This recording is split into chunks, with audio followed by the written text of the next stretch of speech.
دنیائے عرب میں خواتین کو ملنے والی آزادی کے پس پردہ محرکات۔ کیا تیزی سے آتی تبدیلیوں کے باعث عرب ممالک دنیا میں اپنے امیج کو بہتر کر لیں گے، یا آزاد اور سیکولر معاشروں کی طرز پر اپنی معاشرت اور ثقافت پر سے اپنی گرفت ڈھیلی کر بیٹھیں گے؟ کیا آنے والے دنوں میں عرب اپنی قدامت پرست شناخت کے بجائے ماڈریٹ اور آزاد اسلامی ریاست کے طور پر جانے جائیں گے، یا لبرل اسٹیٹ شمار کیے جائیں گے؟ اور کیا خواتین کو ملنے والے یہ حقوق اور اختیارات خواتین کے اپنے حق میں بہتر ثابت ہوں گے؟ آئیے تیزی سے گردش کرتے ان سوالات کے جواب تلاش کرنے کے لیے سعودی عرب کے خطے کا ہی جائزہ لیتے ہیں۔ سعودی عرب نہ صرف مسلمانوں کے لیے ایک مقدس مقام اور اس کی زیارت ان کے ایمان کا حصہ ہے، بلکہ اقوام عالم میں بھی بے پناہ اہمیت کا حامل ہے۔ عالمی مالیاتی ادارے نے سعودی عرب کو تیز ترین ترقی کرنے والی معیشت قرار دیا ہے۔ عرب میڈیا کے مطابق IMF نے G20 ممالک میں سعودی عرب کی معیشت کو سب سے تیز معیشت قرار دیتے ہوئے کہا ہے کہ سعودی عرب نے تیل کے علاوہ پیداوار میں واضح ترقی کی ہے۔ جہاں سعودی عرب ترقی یافتہ ممالک میں بہترین مقام کا حامل ہے، وہاں سخت قوانین اور مخصوص کلچر میں بھی شہرت رکھتا رہا ہے۔ بالخصوص خواتین کے بارے میں اس کے سخت قوانین ہمیشہ تنقید کا نشانہ بنے ہیں، اگرچہ کہ آج کل وہ تیزی سے تبدیلی کی جانب گامزن ہیں۔ خواتین کی آزادی کی تحریکوں کے تناظر میں اگر دیکھا جائے تو مشرق وسطی میں 20 سے زائد ممالک ہیں جن کی متنوع زبانیں، تاریخ اور ثقافت ہے، لیکن ان کی مضبوط مذہبی شناخت نے انہیں آپس میں جوڑ رکھا ہے۔ پچھلے کچھ عشروں سے یہاں مادی ترقی کے ساتھ ساتھ تمام شعبہ زندگی میں خواتین کی شرکت میں تیزی سے اضافہ ہوا، تاہم اس کے نتائج مغرب میں پائی جانے والی فیمنسٹ تحریکوں سے مختلف رہے، کیونکہ مغربی اور مشرقی معاشروں میں خواتین کا کردار ایک جیسا نہیں، اور اس کی بہت بڑی وجہ ان کے مذہبی عقائد ہیں۔ مسلم معاشروں کو دنیا کے سامنے غیر ترقی یافتہ، ان پڑھ اور پسماندہ ثابت کرنے کے لیے مین سٹریم فیمنزم کے ساتھ مسلم فیمنسٹ بھی میدان میں نکل چکے ہیں۔ نئی نسل کو یہ باور کرایا جا رہا ہے کہ مسلم معاشرے اتنے غیر مہذب ہیں کہ یہاں پر عورتوں کو انسان ہی نہیں سمجھا جاتا۔ انہیں مغرب کی طرح تہذیب یافتہ بنانے کے لیے ان کے قوانین، تعلیم، ثقافت، تمدن،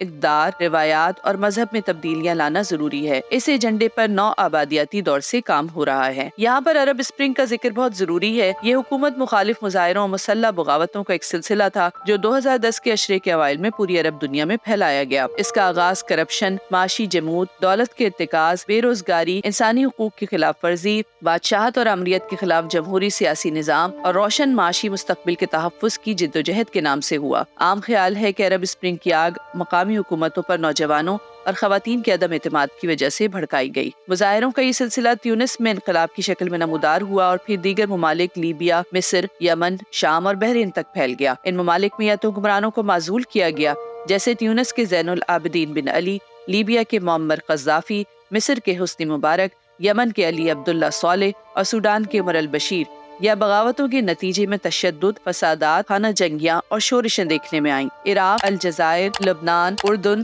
کویت، عمان، بحرین اور سوڈان میں بڑے بڑے مظاہرے ہوئے، جبکہ جبوتی، موریتانیہ، فلسطین، مراکش اور سعودی عرب میں نسبتاً چھوٹے مظاہروں کے بعد ہی حالات قابو میں آ گئے۔ احتجاج کے پھیلاؤ میں بیرونی عوامل اور سوشل میڈیا نے بھی اہم کردار ادا کیا۔ عرب اسپرنگ میں خواتین تنظیموں نے بھی بڑھ چڑھ کر حصہ لیا، جو سائبر ایکٹیویزم سے آگے نکل کر براہ راست احتجاج تک چلا گیا۔ بظاہر یہ خواتین تنظیمیں مردوں کے ساتھ مل کر حکومتوں کی تبدیلی کے لیے لڑ رہی تھیں، لیکن صنفی حیثیت سے ان کے اہداف مختلف تھے۔ فیمنسٹ تنظیموں کا خیال تھا کہ عرب اسپرنگ خواتین کے حقوق کے ایجنڈے کو وسیع پیمانے تک پھیلانے میں مدد فراہم کرے گا۔ اس کے نتائج ان کی توقعات کے مطابق برآمد نہیں ہوئے، لیکن مجموعی طور پر فیمنسٹ نظریات اور ڈسکورس کو اس موقع پر خوب پذیرائی ملی۔ حقوق نسواں سے متعلق لٹریچر کو اسلام پسندوں، جدیدیت پسندوں، پوسٹ کالونیل نظریات کے ماننے والوں سمیت ہر طبقے میں بہت مقبولیت ملی، اور موقع سے فائدہ اٹھاتے ہوئے عرب ممالک کے فیمنسٹ لیڈران نے اپنی تحریکوں کو تیزی سے اداروں اور غیر منافع بخش تنظیموں کی شکل دی۔ ان میں سے اکثر کو غیر ملکی یا سرکاری فنڈنگ سے منسلک کیا اور ان کی ترجیحات فنڈز کے مطابق طے ہونے لگیں۔ ان تنظیموں کی توجہ قوانین میں تبدیلی، سیاسی اشرافیہ کے ذریعے اثر و رسوخ کے اصول اور خواتین کو بااختیار بنانے پر مرکوز ہے۔ عرب دنیا میں جب حقوق نسواں کے حق میں بڑے پیمانے پر تشہیر ہوئی تو عام خواتین بھی اس سے کچھ نہ کچھ متاثر ہوئیں۔ ایک انٹرنیشنل تحریک مساوات نے عرب خواتین کو یہ باور کرانے کی کوشش کی کہ خواتین اسلامی روایات کے اندر رہتے ہوئے انصاف، حقوق، مساوات اور امپاورمنٹ کے لیے لڑ سکتی ہیں۔ اس موقع پر سیاسی عمل میں مسلم خواتین کی شمولیت کی بڑے پیمانے پر تشہیر کی گئی۔ اگرچہ کہ مسلم خواتین کئی سالوں سے سیاسی اور سماجی تحریکوں میں سرگرم تھیں، لیکن بین الاقوامی میڈیا نے ان مظاہروں کے دوران خواتین تنظیموں کو خصوصی کوریج دی۔ بیرونی طاقتوں، بین الاقوامی اداروں، انسانی حقوق کے اداروں اور تانیسی تنظیموں نے ایسا ماحول بنا دیا کہ مشرق وسطی کی تمام حکومتیں اپنا اقتدار بچانے کی خاطر صنفی ایجنڈے پر عمل درآمد پر مجبور ہو گئیں۔ سعودی عرب میں شاہ عبداللہ کی حکومت کو اصلاح پسند سمجھا جاتا تھا اور اسی زمانے میں خواتین کے حقوق، آزادی اور قانونی اصلاحات کا آغاز ہوا۔ اس دور میں یونیورسٹی کی سطح پر مخلوط طریقہ تعلیم کی ابتدا ہوئی اور پہلی بار ایک خاتون کو وزیر مقرر کیا گیا اور گھریلو تشدد کے خلاف قوانین منظور کیے گئے۔ 1970 میں سعودی عرب میں خواندہ مردوں کی تعداد 15%، جبکہ خواتین کی تعداد صرف 2% تھی، لیکن شاہ عبداللہ کے زمانے میں خواتین کی خواندگی کی شرح مردوں کے تقریباً برابر یعنی 91% تک ہو گئی۔ کام کرنے والی خواتین میں سے 50% کالج اور یونیورسٹی سے فارغ التحصیل تھیں۔ بین الاقوامی لیبر آرگنائزیشن اور ورلڈ بینک کے مطابق سعودی عرب میں 1990 تک مقامی خواتین کی ورک فورس میں تعداد 18.6% تھی اور 2011 میں شرح بڑھ کر 23.37% اور فروری 2019 کی ایک رپورٹ کے مطابق 48% ہو گئی۔ 2005 تک خواتین زیادہ تر ڈاکٹر، نرس، استاد یا بینکر کے طور پر کام کرتی تھیں، جہاں ان کا رابطہ صرف خواتین تک محدود ہوتا تھا۔ لیکن 2011 میں شاہ عبداللہ نے حکم جاری کیا جس کے تحت عورتیں دکانوں، کاروبار، پولیس اور دیگر شعبوں میں بھی کام کر سکتی ہیں۔ 2008 میں خواتین Jeddah chamber of commerce and industry کے بورڈ میں بطور ممبر منتخب ہوئیں۔ 2009 میں نورہ الفیض کو خواتین کی تعلیم کی نائب وزیر مقرر کیا گیا۔ 2010 میں خواتین وکلاء کو خاندانی معاملات میں نمائندگی کی اجازت دی گئی۔ 2011 سے قبل صرف مرد قانون ساز اسمبلی میں خدمات سر انجام دیتے تھے، لیکن شاہ عبداللہ نے ستمبر 2011 کو اعلان کیا کہ اب خواتین کو بھی مشاورتی کونسل کا ممبر منتخب کیا جا سکتا ہے۔ 2012 میں ایک خاتون کو وزارت صحت میں اسسٹنٹ سیکرٹری کے عہدے پر تعینات کیا گیا۔ جنوری 2013 میں پہلی بار خواتین کو مشاورتی اسمبلی میں شریک کرتے ہوئے 3 خواتین کو کمیٹیوں کا ڈپٹی چیئرمین نامزد کیا گیا۔ شاہ عبداللہ نے یہ اعلان بھی کیا کہ 2015 کے بلدیاتی انتخابات میں خواتین کو ووٹ ڈالنے اور امیدوار بننے کی اجازت ہوگی۔ چنانچہ ان انتخابات میں 20 خواتین کو میونسپل کونسل کی نشستوں پر منتخب کیا گیا۔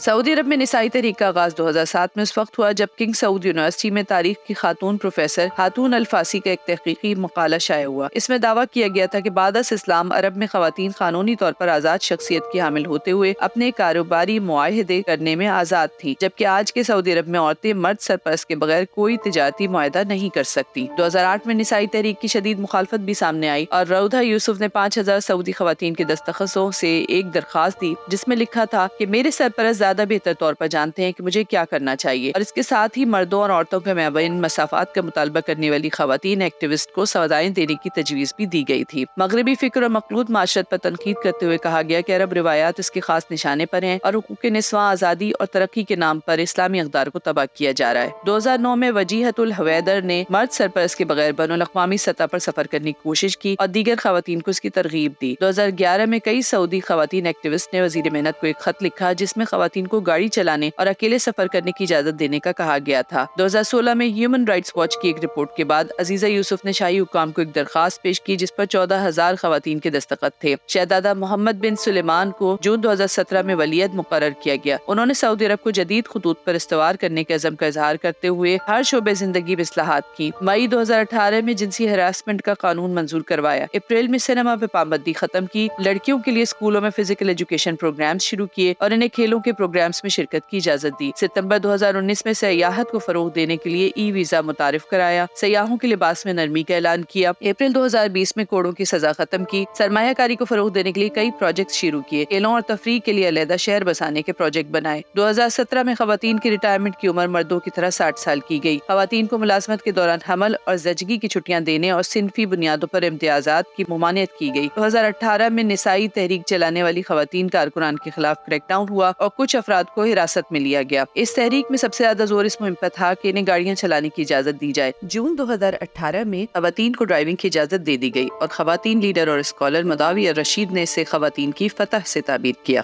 اس موقع پر اس نے شادی شدہ خواتین کے لیے مرد سرپرست کی اجازت، ملازمت، تعلیم اور طبی ضروریات کے لیے مردوں کی اجازت جیسی پابندیوں کو ختم کرنے کا مطالبہ دہرایا۔ اسی سال سعودی خواتین کے لیے غیر جنگی فوجی ملازمتیں بھی کھول دی گئیں۔ 2019 میں شہزادی ریما بنت بندر آل سعود کو امریکہ امریکہ میں سعودی سفیر مقرر کیا گیا۔ جنوری 2020 میں مسلح افواج کے چیف آف اسٹاف نے خواتین کے لیے پہلا فوجی سیکشن شروع کیا اور کہا کہ انہیں اعلیٰ عہدوں تک جانے کی اجازت ہے۔ جولائی 2020 میں للک الصفادی نے سعودی الیکٹرانک یونیورسٹی کی پہلی خاتون صدر بننے کا شرف حاصل کیا۔ اگست 2019 میں شاہی فرمان جاری ہوا جس میں 21 سال سے زائد عمر کی سعودی خواتین کو مرد سرپرست کے بغیر پاسپورٹ حاصل کرنے اور بیرون ملک سفر کرنے کی اجازت دی گئی۔ اس فرمان کے تحت خواتین کو شادی، طلاق یا پیدائش کا اندراج اور دیگر خاندانی دستاویزات حاصل کرنے کا حق بھی دیا گیا اور ماں کو اپنے بچے کا قانونی نگہبان قرار دیا گیا، جس کے باعث مزاوی رشید نے کہا کہ سعودی فیمنسٹ تحریک سب سے منظم اور متمدن سول سوسائٹی ہے۔ سعودی فیمنسٹ تحریک کو عالمی فیمنسٹ تحریکوں کی حمایت حاصل ہے اور اس نے سعودی خواتین کے درمیان انسانی حقوق کے تصورات کو مقبول بنایا ہے۔ بیان کردہ تمام واقعات کو بنظر غائب دیکھتے ہوئے یہ سمجھنے کی ضرورت ہے کہ اسلامی معاشروں کی صورتحال اسلام کے مثالی چہرے کی درست تصویر ہرگز نہیں ہے۔ بالخصوص عرب ممالک افراط و تفریط کا شکار نظر آتے ہیں۔ جو اضافی پابندیاں رائج تھی وہ اسلام کے مطابق ہرگز نہ تھی، ان کو معطل کیا جانا چاہیے تھا، اور باوجود اس کے کہ یہ کسی بھی طرح کمزور نہیں، مغرب کی تقلید پر کیوں مجبور ہیں، اور اس طرز فکر پر جو قوانین بنائے جا رہے ہیں وہ بھی تمام کے تمام اسلام کے مطابق نہیں۔ ہر معاشرے کے بناؤ بگاڑ میں عورت بنیادی کردار ادا کرتی ہے۔ یہاں بھی آج کی عورت کی اٹھان نہ صرف آنے والی کل کی سعودی نسل کا عکس ہے بلکہ دیگر مسلم ممالک کی عوام بھی اس سے متاثر ہوگی۔ تمام مسلم حکمران بھی خواہ کتنے ہی انجان بنے اچھی طرح جانتے ہیں کہ اسلام کے دیے گئے حقوق آج بھی بے مثال ہیں۔ اس کی دی گئی آزادی، اختیارات اور حقوق تمام غیر ضروری پابندیوں سے آزاد ہیں۔ کوئی ترقی یافتہ معاشرہ آج بھی عورت کو برتر مقام دینے میں اس کا ثانی نہیں ہو سکتا۔ بالکل اسی طرح اسلام کی طے کردہ حدود بھی اس کو بحیثیت انسان برابر اور بحیثیت عورت ایک خاص امتیاز ادا کرتی ہیں۔ اگرچہ کہ یہ بہت ضروری ہے کہ نئے خیالات اور ان کی قبولیت زندہ رہنی چاہیے، مگر اندھی تقلید، دباؤ اور مروبیت کا شکار ہوئے بغیر اپنی شناخت کو فخر کے ساتھ اپنانا اور اس کی بنیاد پر سر اٹھا کر کھڑا ہونا بہت ضروری ہے۔ مسلمان جب اس عمل کو اجتماعی اور انفرادی سطح پر اختیار کر لیں گے تب ہی اپنا کھویا ہوا مقام دوبارہ حاصل کر سکیں گے۔ اپنے مرکز سے اگر دور نکل جاؤ گے، خواب ہو جاؤ گے، افسانوں میں ڈھل جاؤ گے۔